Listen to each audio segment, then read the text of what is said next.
Yandan çək ya. Müəllim, nə deyir o? Hadi seçim yazılar görsənsin. Yaxından çək. Bəli, müəllim. Keçirsən. Bəli. Yaxşı. Deməli bir də izah edirəm. Deməli burada nə edirik? Biz bu bərabərsizlik kvadrat bərabərsizlikdir. Burada indi mən kvadrat bərabərsizliklə yanaşı digər bu kubik bərabərsizlikdir. Burada yəni çoxlu yüksək dərəcəli bərabərsizliklər var. Amma əsasən biz onu ilk başlayırıq kvadrat bərabərsizlik üzərində izah etməyə və digərlərinə də o tipdə aid olanlar gedir. Bu fərqi yoxdur. Rasional bərabərsizliklərə də aiddir. Burada da toxum çəkəndən sonra biz həmin mötərizələrin sıfırlarını tapırıq. Çünki biz sıfırları tapmalıyıq ki, həmin sıfır koordinatların, yəni sıfır nöqtələri biz onu bildirir ki, burada əgər sıfır alırsa, deməli bundan o tərəfdə və yaxud da bu tərəfdə mənfi ala bilər və yaxud da müsbət ala bilər. Və biz orada baxırıq ki, x çıx 2. Yəni yadda qalsın deyə deyirəm, burada mesela x çıx 2-dirsə, biz orada onu x bərabər 2 kimi götürüb 2-nin yerinə qoyuna sıfır ala bilirik. Aparıb o 2-ni burada da doxumda yazarıq. Burada mənfi 3-dür. Çünki x plus 3-də x-in yerinə mənfi 3 qoymalıyam ki, cavab sıfır eləsin. Yəni bir sözlə belə deyək də, qısa qayda olaraq müsbətdirsə mənfisini yazıram, mənfidirsə müsbətini yazıram belə doxumda. Yazandan sonra biz bunu intervallar üsuluna ayırırıq, yəni hissələrə ayırırıq bu formada. Ayırandan sonra bizə lazım olan 3 dənə aralıq var burada. Mənfi sonsuzluq, mənfi 3, mənfi 3, 2 və 2-dən müsbət sonsuzluğa. Bizə lazımdır ki, buradan biz cavab seçək ki, bu hansı aralıqlarda, sıfırdan böyük olur, yəni müsbət olur. Biz də onu tapmağımız üçün nə edirik? Başlıca qora ədəd qoymalıyıq. Necə qoyuq ədədi? 2-dən birinci böyük ədəd götürürəm. 3, 4, 5, 6, 7, 10, 100, 1000, milyon. Fərqi yoxdur. Aparıram qoyduğum, götürdüyüm ədədi qoyuram da burada yerinə. Məsələn, deyək 10 götürmüşəm. 10 2-dən müsbət ədəddir. 10 plus 3 də müsbət ədəddir. Deməli, 2 müsbəti bir-birinə vuranda nə alınacaq? Müsbət. Ona görə biz bura nə yazırıq uşaqlar? Müsbət yazırıq. Və beləliklə keçirik ikinci aralığa. Yəni, bu ortadakı hissəyə. Mənfi 3-dən 2 arasında 0 götürə bilərik, 1 götürə bilərik, mənfi götürə bilərik. Onlardan hər hansısa birini aparıb yerinə qoyuram. Mən götürəm 0. 0-a aparıram, qoyuram, burada ikisinin yerinə. 0-dan 2 çıxanda mənfi eləyir. Bunu yadda saxlayıram. 0 plus 3 müsbət eləyir. Bunu da yadda saxlayıram və biz müsbəti və mənfini bir-birinə vuranda nə alınacaq? Mənfi. Ona görə bu aralığa mənfi qeyd eləmişəm. Sonra o tərəfdə mənfi sonsuzdan mənfi aralığında nə götürə bilərəm? Məsələn, mənfi 5, mənfi 4, mənfi 10. Mən götürürəm mənfi 10 məsəl üçün. Aparıb yerinə yazıram. Mənfi 10-dan 2 çıxanda mənfi 12 eləyir. Mənfi 10-un üzərinə 3 gələndə mənfi 7 eləyir. Və bu iki mənfi ədədin bir-birinə vurulması nəticə etibarilə bizə nə verir? Müsbət verir. Əgər bizim tənliyimizdə heç bir yüksək dərəcə yoxdursa, yəni kvadrat, üstü 4, üstü 6, heç bir yüksək dərəcəli yoxdursa, bizim həmin doxumda müsbət mənfi ardıcıllığımız ardıcıl şəkildə davam edir. Yəni müsbətdən başladığımızda müsbət, mənfi, müsbət, mənfi, müsbət.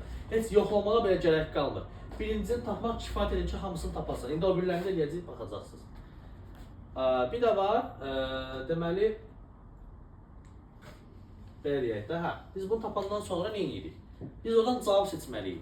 Bizim cavabımız deyir ki, bizə sıfırdan böyük bərabər. Yəni, sıfıra bərabər və sıfırdan böyük olanlar, yəni müsbət olanları soruşur bizdən. Mən də baxıram ki, burada hara müsbət qoymuşam? Bir bura, düzdürmü? Bir də bura. Hara müsbət qoymuşam, onları sadəcə yazıram. Mənfi qoyduğumu çıxıram. Aydın oldu. Əgər burada işarə əks istiqamətdə olsaydı, tərsində olsaydı, mən onların müsbətləri çıxacaqdım, mənfi olan aralığı götürəcəm. İndi mən burada cavab olaraq nə yazacağım? Birinci bunu yazıram. Sonra keçirəm buna. Mənfi sonsuzluğa hara qədər? Mənfi 3-ə qədər. Belə yazmağım düzgündür? Xeyr. Çünki burada qaralamışam deyə mötərizəni silirəm. O transkripsiya ilə yazılmalıdır. Birləşmə işarəsi, çünki bu bitmir bundan cavab. Çünki bu tərəfə də yazmalıyam. Araya bitməyən cavablarda birləşmə işarəsi qoyulur. 2-dən müsbət sonsuzluğa.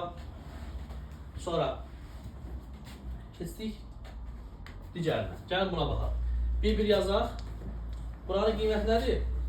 4, mənfi 6, 2. Mən dedim müsbətləri, mənfiləri müsbət götürürük. Aydın oldu? Həll elə. Deməli belə. Biz bunları doxumdan enirik, düzürük sırayla. Birinci nəyə yazıram? Mənfi 6. Sonra nə yazıram? 2. Sonra nə yazıram? Siz də iştirak edə bilərsiniz. Bunları nə edirəm uşaqlar? Baxın. hər birinə ayrı-ayrı ayırıram. Sonra yenə başlayıram, nə edirəm? 4-dən sağdan götürürəm. Məsələn, hansı da götürürəm? 4-dən sağda nə var yəni bu tərəfdə?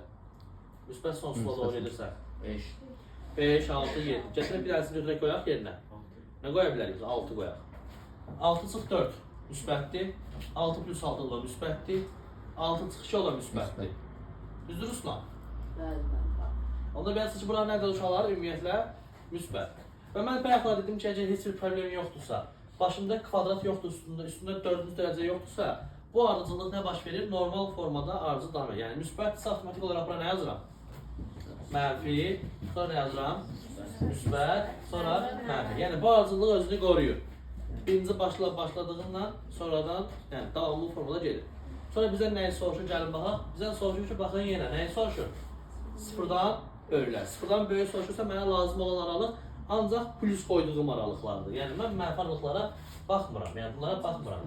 Mən də baxıram ki, müsbət olan hissə mənfi 6 ilə 2 arasında yerləşir. Ona görə yazıram.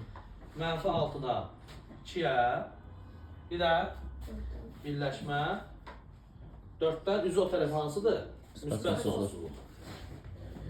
Gəlin indi bu birini yazaq.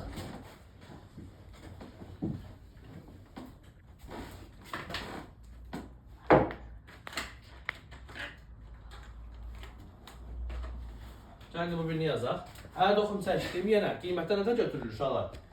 Mənfi 8, 10, mənfi 15. Birinci mənfi 15'i yazdım. İkinci mənfi 8'i yazıram. Sonra bir də nə yazıram? 10'u. Sonra nə edəcəm uşaqlar? İntervallarını ayırıram. İntervallarını ayırdım, düzdürmü? 10'dan sağda da götürürəm. Ne götürək? 12, 13 götürək. Görün nə alınır? 12 qoyuram bura, 12 plus 8 neçə eləyir? 20. 12 çıx, 10. 2, 12 plus 15, 27. Hər biri nə oldu? Müsbət. Bura müsbət, mənfi yazsaz səhv olacaq. Çünki mən dedim ki, bunu ancaq bu olmasaydı eləyə bilərdim. Burada kvadrat olmasaydı eləyə bilərdim. Burada kvadratı var, o bizim problem yaradır. Ona görə də birincini tapdım, şuralar, müsbət. Baxıram görürəm ki, müsbətin bu tərəfi ilə bu tərəfi arasında 10 yerləşir. Gedirəm ona axtarıb tapıram. 10 buradaydı da, düzdürmü? 10 başında kvadrat var. Yoxdursa deməli onun sağı solu əks işarəlilər. Yəni bura müsbətsə bura nədir uşaqlar? Mənfi. Bunu tapdım. Gedirəm görürəm ki, buranın veri tapmışam, indi mənə bura lazımdır. Mən baxıram ki, bununla bunun ortasına nə düşür? Mənfi 8. 8 olan yerin üstünə baxıram. Nə yazılır? Kvadrat. Əgər onun başında kvadrat varsa, sağına hansı işarə qoyulubsa, imenli onun da soluna həmin işarəni qoyursunuz. Yəni mənfi qoymusansa bu tərəfə, demək bu tərəfə mənfi olmalıdır. Aydın oldu? Yəni ardıcıl davam eləmir. Sonra mənfi 15. Bu mənfi 15'in sağında mənfi var. Mən baxım görüm hələ bu mənfi 15'e qoyduğum yerin başında kvadrat var ya yox. Baxıram bunun başında heç bir əməl yoxdur. Kvadrat üstü 4 yoxdur. Bəli. Bura nə olacaq? Əks şəkildə müsbətləşəcək. Çünki heç nə yox. Burada 3 olsaydı da, 5 olsaydı da elə eyni olacaqdı. Yəni heç bir problem yox idi. Ancaq problem nədə olur? Kvadrat olanda üstündə yəni bir sözlə cüt dərəcələr olanda problem yaradır. Yaxşı alaq. İndi bunu yerinizdə bunun başına bir dənəsinə kvadrat qoyub özünü.